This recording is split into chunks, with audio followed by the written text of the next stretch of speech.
Ah là là, que ce fut compliqué. Salut à tous les gars, c'est Asia. Aujourd'hui, on se retrouve pour une nouvelle vidéo où on va débriefer encore une fois un match très compliqué de la part du FC Barcelone. C'est pas la première fois. Aujourd'hui, encore une fois, pas mal de choses à dire, pas mal de choses négatives malheureusement à dire.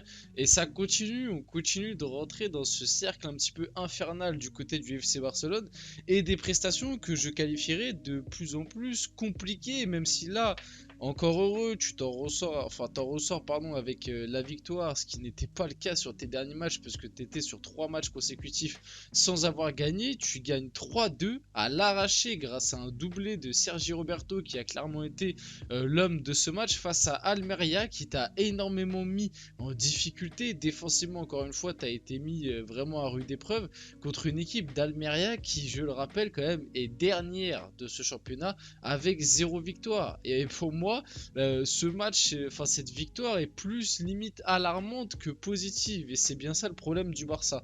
Donc bref, avant qu'on rentre dans le vif du sujet, n'hésitez pas à liker comme d'habitude, à partager, à vous abonner, etc. Ça fait plaisir. Ça aide énormément pour le développement de la chaîne. On approche des fêtes, les gars. Donc, si vous voulez me faire plaisir, voilà, mon petit cadeau de Noël, n'hésitez pas. Abonnez-vous, mettez votre petit like. Et plus sérieusement, ça fait plaisir. On va pouvoir rentrer directement dans le vif du sujet de la vidéo. Bon, vite fait pour parler de ce match. Le Barça, quand même, globalement, si je dois être honnête, bon, ils ont eu la possession. On va dire qu'ils ont dominer le match, bon, c'est peut-être un grand mot, mais ils ont eu le plus de situations, etc.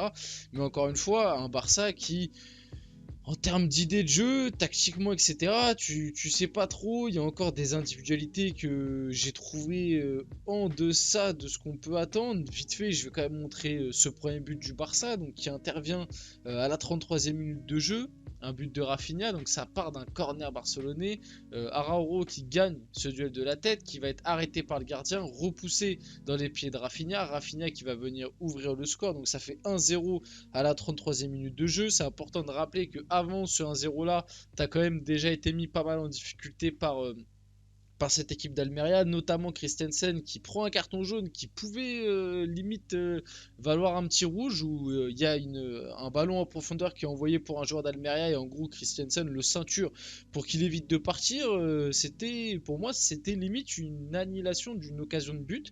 Bon, l'arbitre a estimé que c'était carton jaune, donc voilà, mais t'as été mis en difficulté défensivement, t'as pas été du tout serein sur ce match-là. Encore une fois, il y a des individualités qui n'ont pas répondu, hein. Vite fait, bon là, sur ce but-là, Araujo a fait la différence de la tête et en plus Rafinha marque. Mais pour moi, les deux aujourd'hui n'ont pas été ouf. Surtout Araujo, il y a Araujo depuis que Tourelle l'a soi-disant appelé, depuis qu'il y a eu cette rumeur Bayern, ou alors je sais pas, c'est peut-être son masque qu'il a, je ne sais pas, mais l'un des deux.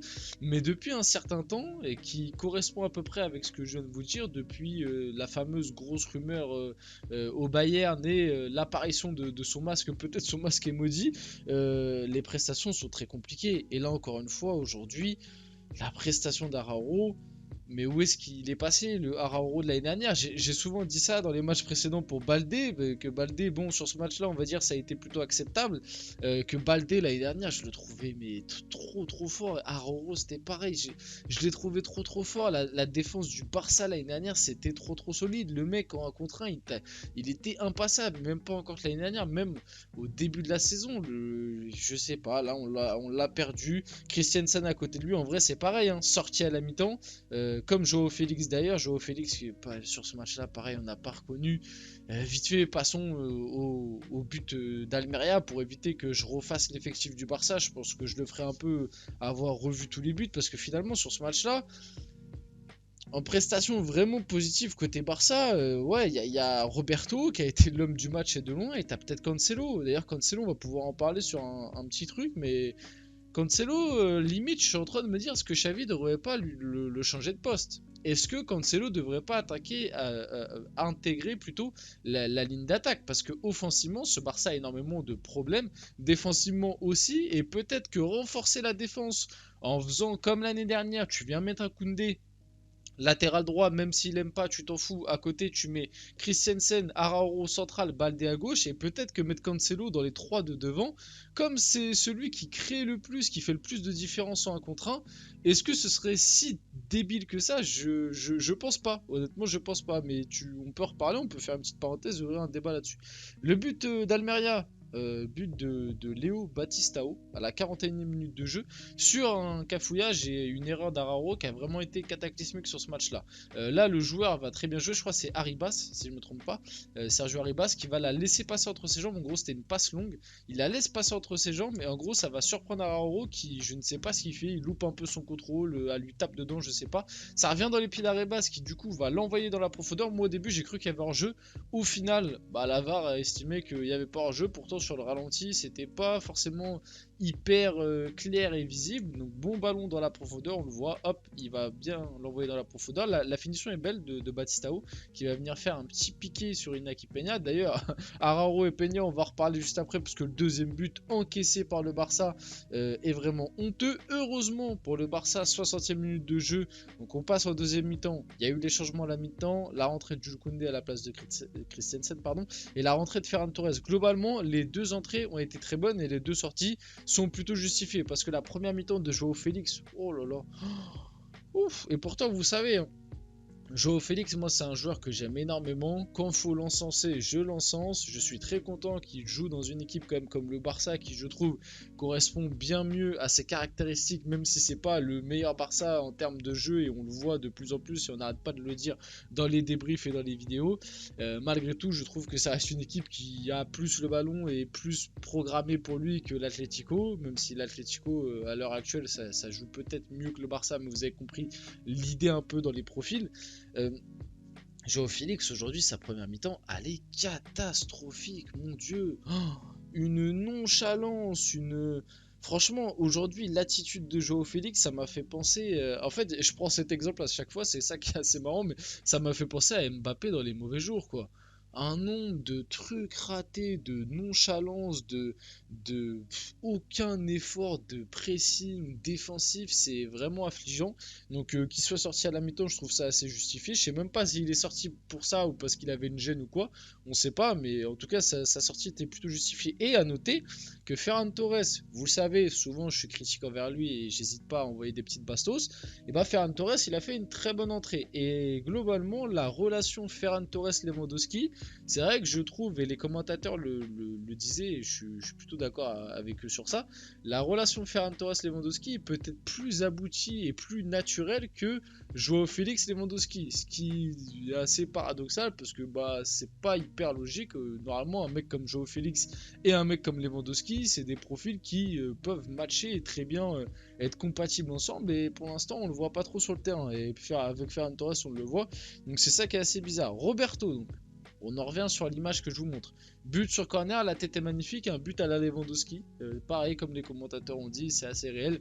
Une tête décroisée magnifique sur un corner tiré par Rafinha. Important de le rappeler quand même, il fait un but, une passe D. Mais au-delà de ce but passe D, je trouve que son match est quand même encore une fois assez moyen, assez neutre, hein.